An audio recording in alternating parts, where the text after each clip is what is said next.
how you got involved in the mental health court and what your vision for it has been since then. I got involved because I was approached by, well, first I started over the course of many years seeing defendants who weren't violent, but were obviously had mental health issues that were causing them to violate the law. And it was always sort of sad to send somebody who really had no real violent record. It's usually shoplifting, theft, that kind of thing. But really didn't know what to do about it. And I was in Greenville and went to their mental health. They started it and talked to the judge that handled it, who was a good friend of mine, and then came back here and started the process of getting the money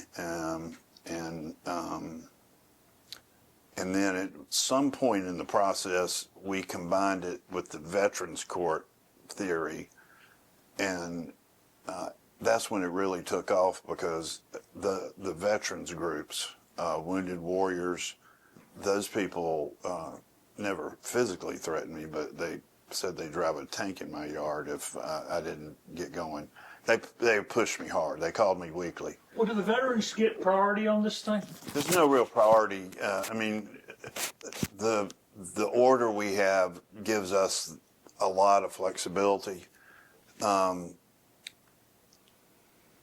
no priority, but officially. But to be honest with you, we're trying to help veterans as much as we can. So I guess if you said you had two people who were exactly even and one of them had been a veteran, they were more likely to get in first, although most likely we would take both.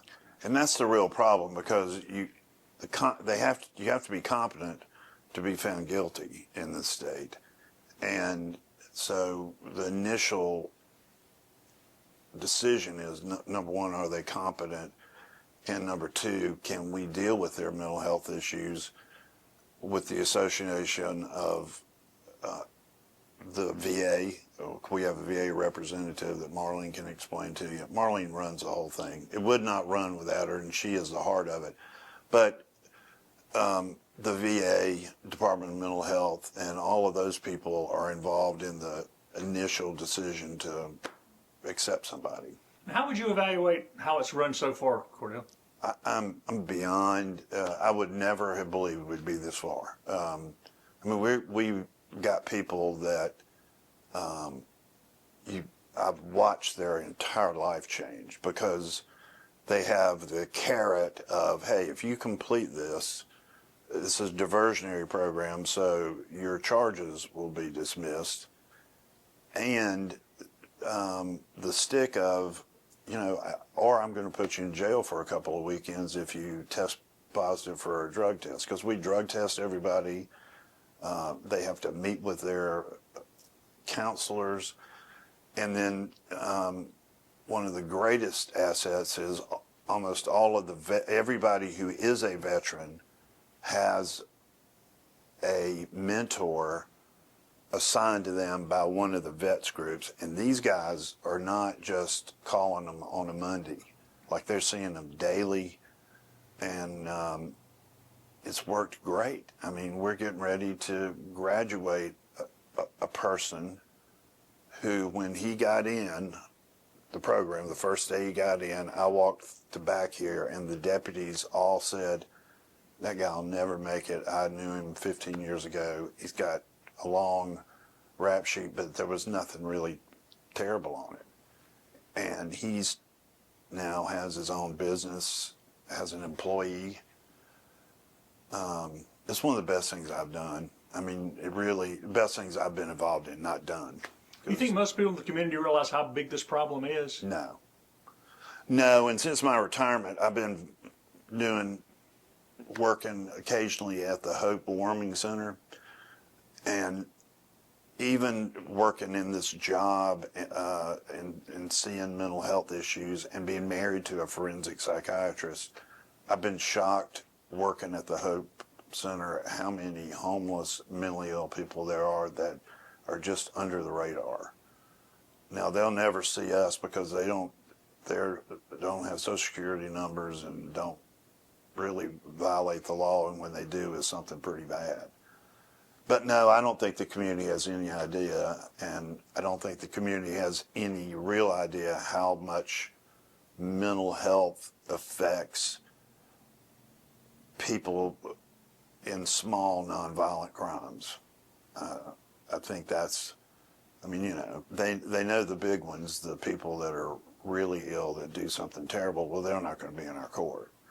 But just the guy that steals a candy bar, which we've had, and wasn't arrested, but told to leave the premises, and he took 3 steps away and went back in and told him he forgot his candy bar. Well, I mean, and they arrested him. I mean, no, nobody knows. Nobody.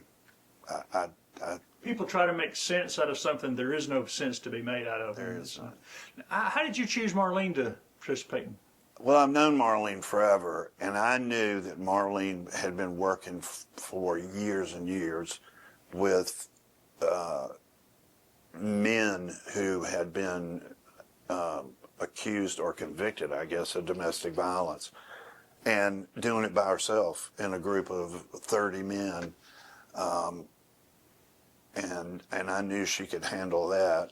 So I knew she also has a background educationally in mental health, and I've known Marlene a long time, and I also knew if you said we want to get there in a year, that she would get there in a year.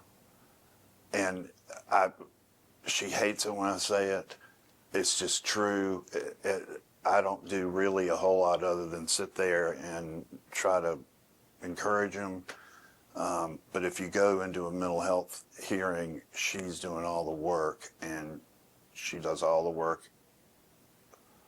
I mean, she goes and visits people at their homes in other states. I knew she would do it, and I'm not surprised at all. Judge Maddox was just bragging on you. What made you want to get involved in this? I've always had an interest in the mental health field. I've worked in various capacities throughout my life with those that have mental illness, and I've always been raised to want to give something back to the community. And I felt this was a new program. We had been given the grant to start it in Anderson County, and I was so excited that we were going to be able to have this in the criminal justice system. How would you evaluate how it's gone so far? How would you evaluate the mental health courts as today? Much better and much quicker than I thought we would be at this point. We accepted our first client last May. Since that time, we have taken 14 people into mental health court. One has already successfully graduated. We had to terminate 2 who were not compliant with their medication regimen, or they picked up a new misdemeanor charge. So we have 11 that are still in mental health court. Of those 11, we'll have 3 more that are successfully graduating this month. And we have 7 that we're in various stages of assessment to see if they qualify. Either we have a 2-pronged process to assessment. We first determine legal eligibility, and that's when the solicitor's office makes that determination based on their charge. And then we have clinical eligibility to make sure that they have a severe and persistent mental illness, which did contribute to them getting a charge. And so you work closely with law enforcement and solicitor. You work with the behavioral health folks too. Anderson Mental Health Center is one of our partners in this endeavor, as is the VA. We also have clients that are veterans. We don't have a separate veterans treatment court yet, and so we are taking veterans into mental health court that do have a serious mental illness. And so if it's a veteran, then that agency is providing treatment services. And how long will the grant last? The grant began in November of 2022 and goes through November of 25. But I was not hired until May of 23, and we have unspent money in the grant. The Justice Center tells me that we can apply for an additional year of funding with all the money that's unspent. And do you think, you said you'd worked with mental health issues for a number of years. Do you see the problem getting more pronounced, or people just recognizing it more? Or? I think that we have two issues. One, it is being recognized more, and people are not afraid to speak about it as they once were. But I do think that we have a high number of people that may be undiagnosed, that are not on the proper medication that they need to be on. And we see that in the criminal justice system, where it does contribute to the crime that they actually committed. Now, this program is one that we are looking at misdemeanor charges and nonviolent felony charges. We have a long list of charges that are excluded, and those would be what you would expect. Any violent offense, any offense against a child, something like that.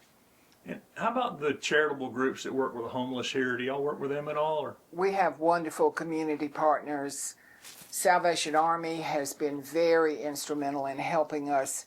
They will take clients once we have sat down and discussed their case, if they have a bed, and help them. Many are homeless that are in the criminal justice system. And so we have used them as a placement resource. They have very strict rules, have to be adhered to. Dave Phillips with Hope Missions has been wonderful. That's another collaborative community partner. Upstate Warrior Solution has been a wonderful community partner. All of the clients who are veterans have a mentor through Upstate Warrior Solution, and they are very involved with these clients. And I just can't say enough about that partnership. And again, the VA and Anderson Mental Health have been wonderful. They have a clinician who's been assigned to mental health court, and he's excellent in this field and has worked with this population for a long time. And I know you mentioned Salvation Army, Major Irvin and Dave Phillips, and they've worked very closely with Anderson County to provide some other service. And Yes. I know Anderson County has really begun to have a focus on the problem of homelessness. Rusty has gone over and above, I think, trying to work with these agencies that are on the front lines dealing with the homeless crisis. And I applaud him for that. I know that Dave Phillips has also applied for a grant. His vision is to be able to build some living units for those in the community that are homeless. And he sees it daily. He sees the issue of not only homelessness, but so many also have mental health issues. Mental Health America is also a partner. Another one of my clients that was homeless, started out at the Salvation Army, has passed every drug test, every breathalyzer test, been to all of his clinical appointments, on the right medication. He just moved into his own apartment this past Monday, and it's Southgate, and those are the apartments that Mental Health America operate in the community for those diagnosed with mental illness. what do you see as the future of the mental health court? How do you think it'll? Well, people ask me how many people we can take, and I don't know that we've set a number. We're talking about that. It's probably somewhere between 15 and 18 at the time. The program is in phases, much more intensive, hands-on, more frequent appointments and contact in the first 3 months that they come in. Second 3 months, still continuing to monitor very closely. The average stay is anywhere from 9 to 12 months. And as I said, we've had one that has successfully graduated and 3 that are set to successfully graduate next week. In your position, how is this helpful to you and what you do? Yeah, so mental health court it's just another tool that we as prosecutors have to dispose of cases. And I think, when you look at diversion, especially whether it be mental health court or drug court, those are kind of the long-term solution. You know, our job is to prosecute crime, and but we're trying to end the repeat criminals. Sometimes we have it, and there's nothing that we can do about it. But if there's an opportunity that we can use to potentially influence somebody to get them out of the rut that they're in. So in drug court, help get them off the drugs. Mental health court, get them the appropriate treatment, get them on the right medication. There also has to be that willingness where they want to make a difference in their life. So if we can get them on the right path and they become productive members of society, then law enforcement has to stop dealing. They're not going to be dealing with them out on the streets, and we're not in turn going to be prosecuting them. So this is kind of a long-term solution, and that's really what the whole vision of diversionary programs are. And so as mental health has become a bigger issue, and I won't say that bigger issue is not the right word, as more and more people are more willing to talk about it, I think that it's opened doors for people, professionals, to deal with it in the right manner. I think for a long time, mental health, there was a stigma to it. But as we've become more advanced in how to treat folks that are dealing with mental health illnesses, there's other ways to deal with people. And, we're ultimately, at the end of the day, trying to make the community a better and safer place. And if we can help people get on the right track, that's certainly something that we're going to try to do. And dealing with that diversionary with nonviolent offenders kind of gives you more resources to go after violent offenders. Is that fair enough to say? Or? It does. I mean, it's kind of like with drug court. We're not trying to put drug dealers into drug court. We don't want to put drug dealers into drug court to have people that are in drug court give them an opportunity to be around somebody that's selling the product. We're trying to treat addicts in drug court. Same thing with mental health court. I mean, these are people that have a diagnosed mental illness. So it's for people that aren't out there committing violent, serious offenses. It's for people that are committing some of the, I don't want to call it petty crime, but some of the general crime that you see, the theft and drug offenses. It's them to help them kind of get on the straight and narrow.